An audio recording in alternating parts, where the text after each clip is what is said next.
My name is David Mowat, and I'm a Quaker, and it took me some weeks, if not months, to work with the area meeting and then with my local meeting to get permission to run an event as part of Quaker Week. So that's to let people in Bristol know about the Quakers. And the event we want to run is a debate questioning all the benefits that Cabot Circus will bring. So today, the opening of Cabot Circus, myself and my friend Ray from the central meeting were handing out leaflets, encouraging people to come to a public debate on the pros and the cons of Cabot Circus.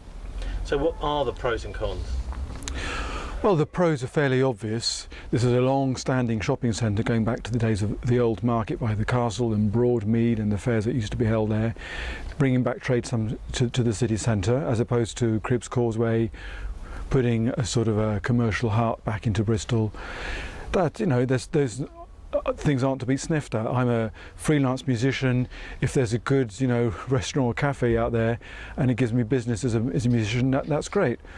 A pleasant place to stroll around. I'm not against business, I'm not against convivial places to go to at the centre. But on the other hand, there are some costs. And particularly in today's age, I think we need to look at those costs. The costs that usually are not costed in. I mean, for instance, our meeting house, central meeting, looks onto the biggest car park in Europe, indoor car park. It's going to have a turnover of several thousand cars a day. That's the anticipation. Now, apart from the cost of the environment, and we live in an age when we're supposed to be capping carbon dioxide, those kind of emissions. Apart from that, there's the short-sightedness given the oil crisis that we're in, and we are in an oil crisis. There's about 3 barrels of oil used for every new barrel of oil discovered. It may be a fuse that's not easy to see because of the fluctuation in the oil price, but long term we're in a severe oil crisis. That we're using far more energy than we have to replace it. And this kind of shopping development is entirely based on private people driving in their private cars into Bristol. So there's the local pollution, there's the congestion, there's the long-term dependence on a irreplaceable fuel. There's also the whole question of debt.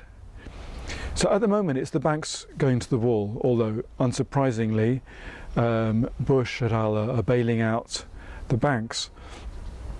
But what happens when personal debt, that's the banking debt, but what happens when personal debt goes to the wall?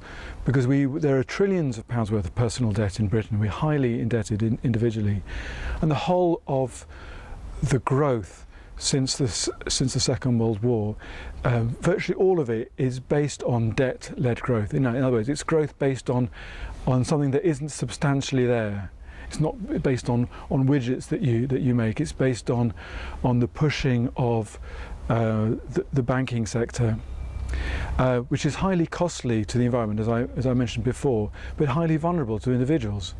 A few years ago, a lodger in my house was someone who'd become bankrupt because he just enjoyed buying things, and there are millions of people there who have an addiction to buying things. It's an addiction that is encouraged by the system, and we've been handing out leaflets to people who don't want to know, who don't want to engage in debate, because this is their religion. I know about religions. I'm a Quaker, you know. I'm sort of religious minded myself, and you sort of see some of the symptoms of it. People who are, you know, glazed eyes, wandering on to the next fix. And I'm not a person without my fixes. We're all addicted to different things in different ways. But this is, let's face it, this is another addiction that leads people to a lot of vulnerability and a lot of indebtedness.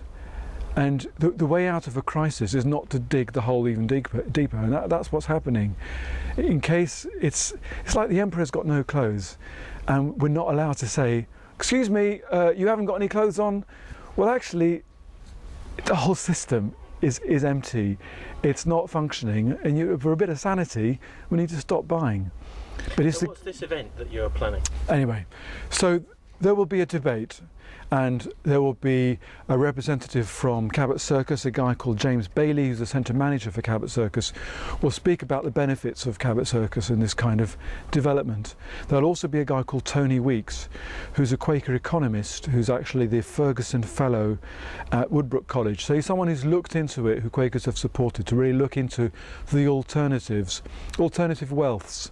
I mean, economic money-based wealth is one kind of wealth. Ultimately, it's derived from a whole number of other wealths, like conviviality, like the intrinsic wealth of nature, like the knowledge that communities hold that becomes fragmented, as communities break down. So he will talk about other ways to generate wealth. And the event is going to be on October the 9th, so it's 3 weeks from now. It will be at Central Meeting House, where the Quakers used to meet in Quakers Friars, which is the place we were handing out the leaflets till we got turfed out by the leaflet police. Apparently it's all privately owned streets, consumer fascism creeping in there maybe. So this event, October the 9th, 7:30 on a Thursday, and we want people of all shades of opinion to come there. I hope there'll be some happy shoppers, and I hope there'll be some people critical of the shopping model. We hope for a vigorous debate, and come along. It's free. There'll be a retiring collection to cover expenses, tea, refreshments. So how do people find Central Meeting House? With difficulty, it must be said. But if you take Quakers Friars as a starting point, and you go towards the horse fair, the nearest exit to the horse fair, which is where the buses go down, and you cross over that section, you keep going, you come to a large road that takes the traffic down towards what was Broadmead and St Paul's. You cross over that road at the Pelican Crossing, and you keep going in that direction. You come across some very large plane trees, and just the other side of that, new street flats, an old Quaker workhouse as it happens, and next to that is the Quaker meeting. It's about 5 minutes walk from Quakers Friars, so it's close. If you've got an A to Z, look up River Street. It's on River Street.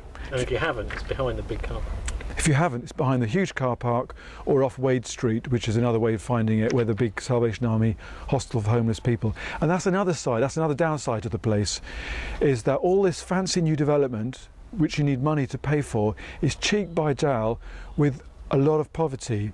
People who couldn't keep up with the Joneses, who are casualties of this whole system. And that is the ugly side of capitalism.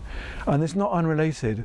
There are winners and losers in the system, and our meeting house is right in the midst of where the losers live and hang out. And come along, join in the debate.